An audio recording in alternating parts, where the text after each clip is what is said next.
Doctor ರಾಜ್ಕುಮಾರ್ಗೆ ಹಿಂದೆ ಹುಟ್ಟಿಲ್ಲ ಮುಂದೆ ಹುಟ್ಟಲ್ಲ ಕರ್ನಾಟಕ ಸಿಂಹ ಡಾಕ್ಟರ್ ರಾಜ್ಕುಮಾರ್ಗೆ ಕನ್ನಡ ರತ್ನ ದಾದಾ ಸಾಹೇಬ್ ಡಾಕ್ಟರ್ ರಾಜ್ಕುಮಾರ್ಗೆ ಜೈ. ಸರ್ ಅಣ್ಣವ್ರೆ ಸರ್ ಎಷ್ಟೇ ಆದ್ರೂ ಈ ತರ ಹೀರೋ ಬರಲ್ಲ ಇನ್ನ ಯಾವಾಗ್ಲೂ ಅಲ್ವಾ. ವರ್ಷಕ್ಕೆ ಕೇಳ್ಪಿಲ್ಲ ಬಿಡ್ಬೇಕು ಅಣ್ಣವ್ರದ್ದು ಅವಾಗಲೇ ಜನ ಅಭಿಮಾನಿ ಇದ್ದೇ ಇದ್ದಾರೆ, ಇಲ್ಲ ಅಂತಲ್ಲ, ಬಿಡ್ಬೇಕು, ಬಿಟ್ರೇನೆ ಜನ ನೋಡ್ತೀವಿ. ಹಳೆ ವಯಸ್ಸಾದ್ರೆ ಈಗಿನ ಕಾಲ ಹುಡುಗರು ನೋಡ್ಬೇಕಂತ ಚಿತ್ರ ಇವೆಲ್ಲ, ಫ್ಯಾಮಿಲಿ ಸಮೇತ ನೋಡ್ಬೇಕಂತ ಚಿತ್ರಗಳು ಇವೆಲ್ಲ. ಒಳ್ಳೆ ಮೂವಿ ಇದೆ, ವರ್ಷಕ್ಕೆ ಕೇಳ್ಪಿಲ್ಲ ಅನ್ನೋರು ಬಿಟ್ರೆ ನೋಡ್ತಾ ಇರ್ತೀವಿ, ಬರ್ತಾರೆ ಜನ ಇಂಟ್ರೆಸ್ಟ್ ಆಗಿ. ನಾವು ಅಣ್ಣವ್ರ ಅಭಿಮಾನಿಗಳು ನಾವು. ಡಾಕ್ಟರ್ ರಾಜ್ಕುಮಾರ್ಗೆ ಡಾಕ್ಟರ್ ರಾಜ್ಕುಮಾರ್ಗೆ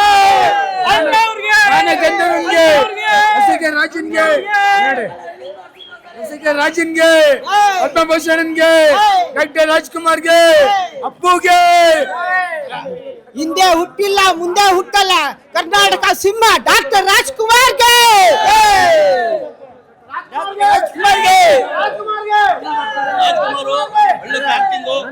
ಅವತ್ತು ಬಿಡಿ ಅದೊಂಥರ ಸಮುದ್ರದ ಮುತ್ತಿದ್ದಂಗೆ, ಯಾವತ್ತೂ ಅದನ್ನ ಕಳೆಯಕ್ಕಾಗಲ್ಲ. ಅವ್ರು ರಾಜ್ಕುಮಾರ್ ಸೂರ್ಯಚಂದ್ರ ಇರೋವರೆಗೂ ಅವ್ರು ನಿರಂತರವಾಗಿ ಅವ್ರ ಆರ್ತಿ ಚೆನ್ನಾಗೇ ಇದ್ದೇ ಇರುತ್ತೆ. ಕಲಿಯುಗ ಇರೋರ್ಗು ಅಣ್ಣವರು ಯಾವುದೇ ಕಾರಣಕ್ಕೂ ಮೊನ್ನೆ ಮಾತಾಗಿರೋ ಡಾಕ್ಟರ್ ರಾಜ್ಕುಮಾರ್ ಅಣ್ಣವರು. ರಾಜ್ಕುಮಾರ್ ಜೈ. 51 ವರ್ಷ ಆದ್ರೂ ಇದೇ ಕ್ರೇಜ್ ಇರೋದು ಒಬ್ಬರಿಗೆ, ಅದಿರೋದು ಒಬ್ಬರೇ ಶತಮಾನದ ಅಣ್ಣ ಡಾಕ್ಟರ್ ರಾಜ್ಕುಮಾರ್ ಮಾತ್ರ. ಅದು ಬಿಟ್ರೆ ಇನ್ಯಾರಿಗೂ ಸಾಧ್ಯ ಇಲ್ಲ.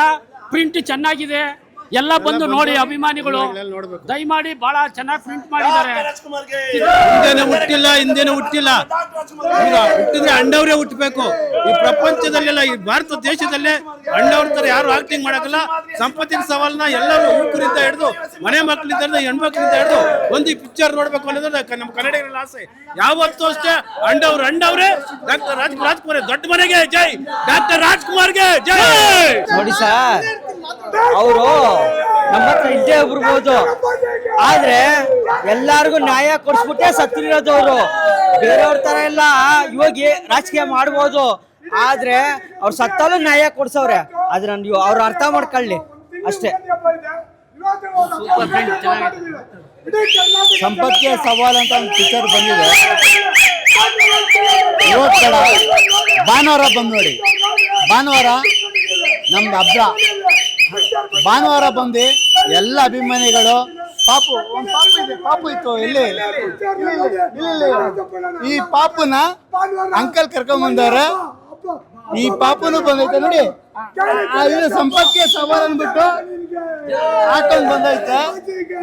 ಇದು ಈ ಮಕ್ಕಳಿಗೂ ಇವತ್ತಿರೋ ಮಕ್ಕಳಿಗೂ ಸಂಪತ್ತಿಗೆ ಸವಾಲ್ ಅಂದ್ಬಿಟ್ಟು ಬಂದಿದ್ದೀವಿ, ನಾವು ಮಾಡ್ತೀವಿ. ಭಾನುವಾರ ದಯವಿಟ್ಟು ಎಲ್ಲ ಪ್ರೇಕ್ಷಕರು ಬನ್ನಿ, ಮಕ್ಕಳನ್ನ ಕರ್ಕೊಂಡ್ ಬನ್ನಿ. ಪಿಕ್ಚರ್ ತುಂಬಾ ಚೆನ್ನಾಗಿದೆ, ಪ್ರಿಂಟು ಚೆನ್ನಾಗಿದೆ, ಬನ್ನಿ. ನಾವು ಯಾವತ್ತೂ ಮೀಡಿಯಾ ಮುಂದೆ ಬರೋಲ್ಲ. ಯಾಕೆ ಗೊತ್ತಾ, ನಾವು ಅಣ್ಣವ್ರ ಫಿಲಮ್ ಅಂದರೆ ನಮ್ಗೆ ಖುಷಿ. ಏನೋ ಒಂಥರ ಅನೂರ ಫಿಲಮಲ್ಲಿ ನಾವು ₹2 ಫಿಲಮ್ ಬಂದ ನಾವು ಥಿಯೇಟ್ರಿಗೆ. ಇವಾಗಿ ಬಂದಿರೋದು ನಾವು ದಾರಿ ತುಂಬ ಸ್ವಲ್ಪ ಇದಾಗೋಯ್ತು. ಈ ಸರಿ ಬಂದಿದ್ದೀವಿ, ನಮಗೆ ಅಣ್ಣವ್ರ ಫಿಲಮ್ ರಿಲೀಸ್ ಮಾಡಿಕೊಟ್ರೆ ನಮ್ಗೆ ಖುಷಿ. ಅವ್ನು ಬಿರುದ್ರ ಅಂದರೆ ಗಂಡ ಬೇರುಂಡ ಪುಣ್ಣರ ಗಂಡ ಪಾರ್ವತಮ್ಮ ಅಣ್ಣ ಡಾಕ್ಟರ್ ರಾಜ್ಕುಮಾರ್ಗೆ, ಅಖಿಲ ಕರ್ನಾಟಕ ಪದ್ಮಭೂಷಣ ಡಾಕ್ಟರ್ ರಾಜ್ಕುಮಾರ್ಗೆ, ಕನ್ನಡ ರತ್ನ ದಾದಾ ಸಾಹೇಬ್ ಡಾಕ್ಟರ್ ರಾಜ್ಕುಮಾರ್ಗೆ ಜೈ. ಈಗ ತಾನೇ ಸಂಪತ್ತಿಗೆ ಸವಾಲ್ ಸಿನಿಮಾ ನೋಡ್ಕೊಂಡ್ ಬಂದೆ. ಸಿನಿಮಾ ಬಗ್ಗೆ ಹೆಚ್ಚು ಮಾತನಾಡಲ್ಲ, ಬಿಕಾಸ್ ಈಗ ಆಲ್ರೆಡಿ ನೀವು ಟಿವಿಗಳಲ್ಲಿ ಸಿನಿಮಾ ನೋಡಿದ್ರ. ಆ್ಯಂಡ್ ಈ ನಮ್ಮ ಒಂದಷ್ಟು ಏಜ್ನ ಒಂದಷ್ಟು ಹುಡುಗರುಗಳೆಲ್ಲ ಏನಿರ್ತಾರಲ್ಲ, ಅವರೆಲ್ಲರೂ ಕೂಡ ಯಾರು ಕೂಡ ಥಿಯೇಟ್ರಿಗೆ ಹೋಗಿ ಎಂಜಾಯ್ ಮಾಡೋದಕ್ಕೆ ಸಾಧ್ಯ ಆಗಿರಲ್ಲ. ಆ ಒಂದು ಡೈಲಾಗ್ ಆಗಿರ್ಬೋದು, ಸಾಂಗ್ ಆಗಿರ್ಬೋದು, ಸಿಕ್ಕಾಪಟ್ಟೆ ಎಂಜಾಯ್ ಮಾಡಿದರೆ ಈಗಿನ ಜನಗಳು ಬಂದ್ಬಿಟ್ಟು.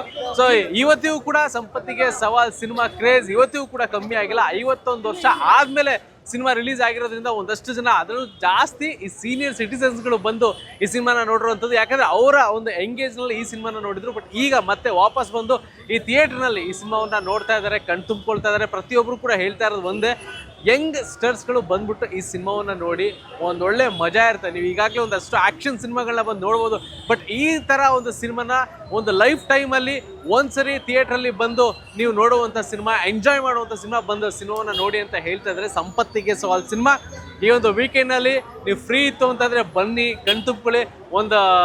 ಒಂದು ಒಳ್ಳೆ ಈಗಿನ ಒಂದು ಟ್ರೆಂಡಿಗೆ ತಕ್ಕನಾಗಿ ಆವಾಗಿನ ಒಂದು ಡೈಲಾಗ್ಗಳೆಲ್ಲ ಏನಿತ್ತಲ್ಲ ಇವತ್ತಿಗೂ ಎಂಜಾಯ್ ಮಾಡ್ತಾ ಇದ್ದಾರೆ.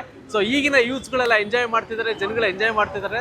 ಒಂದ್ಸರಿ ಬಂದು ಸಿನಿಮಾ ನೋಡಿ. ಆ್ಯಂಡ್ ಈಗಲೂ ಕೂಡ ಸಾಕಷ್ಟು ಸಂಖ್ಯೆಯಲ್ಲಿ ಸೆಕೆಂಡ್ ಶೋನ ನೋಡೋಕ್ಕೆ ಸಿಕ್ಕಾಪಟ್ಟೆ ಜನಗಳು ಕೂಡ ಕಾತರದಿಂದ ಕಾಯ್ತಾ ಇದ್ದಾರೆ, ಟಿಕೆಟ್ ತಗೊಂಡು ಕಾಯ್ತಾ ಇದ್ದಾರೆ. ಅಂತ ಅಂದರೆ ಆ ಒಂದು ಕ್ರೇಜ್ ಇವತ್ತಿಗೂ ಕಮ್ಮಿ ಆಗಿಲ್ಲ. ಆ್ಯಂಡ್ ನೀವು ಕೂಡ ನೋಡಬೇಕು ಅಂತಂದರೆ ಒಮ್ಮೆ ಪ್ರಸನ್ನ ಥಿಯೇಟ್ರಿಗೆ ವಿಸಿಟ್ ಮಾಡಿ ಸಿನಿಮಾನ ನೋಡಿ ಅಂತ ಹೇಳ್ತಾ, ರಿವ್ಯೂ ಅಂತೂ ಏನು ನಾನು ಕೊಡ್ತಾ ಇಲ್ಲ, ನನಗೆ ಅನಿಸಿದ್ನ ನಾನು ಹೇಳ್ತಾ ಇದ್ದೀನಿ. ಬಿಕಾಸ್ ಆ ಒಂದು ಜನಗಳ ಮಧ್ಯೆ ನಾನು ಕೂಡ ನಿಂತ್ಕೊಂಡು ಕೂತ್ಕೊಂಡು ಆ ಶಿಳ್ಳೆ ಚಪ್ಪಾಳೆ ಪ್ರತಿಯೊಂದನ್ನು ಕೂಡ ನಾನು ಎಂಜಾಯ್ ಮಾಡಿದೆ. ಈ ಸಾಂಗ್ಗಳೆಲ್ಲ ಟಿ ವಿಲಿ ನೋಡ್ತಾ ಇದ್ದೆ, ಬಟ್ ಬಿಗ್ ಸ್ಕ್ರೀನಲ್ಲಿ ನೋಡಿರಲಿಲ್ಲ. ಹೊಸ ಎಕ್ಸ್ಪೀರಿಯನ್ಸ್ ನನಗೂ ಕೂಡ ಹೌದು. ಈ ಎಕ್ಸ್ಪೀರಿಯನ್ಸ್ ನಿಮಗೂ ಆಗಬೇಕು ಅಂತಂದರೆ ಒಮ್ಮೆ ನೀವು ಕೂಡ ವಿಸಿಟ್ ಮಾಡಿ ನೋಡಿ ಅಂತ ಹೇಳ್ತಾ, ಈ ಎಪಿಸೋಡ್ ಇಷ್ಟ ಆಗಿದೆ ಅಂತ ಅನ್ಕೊಳ್ತಾ ನೆಕ್ಸ್ಟ್ ಎಪಿಸೋಡ್ನಲ್ಲಿ ಮತ್ತೆ ಸಿಗ್ತೀನಿ. ನೋಡ್ತಾ ಇರಿ.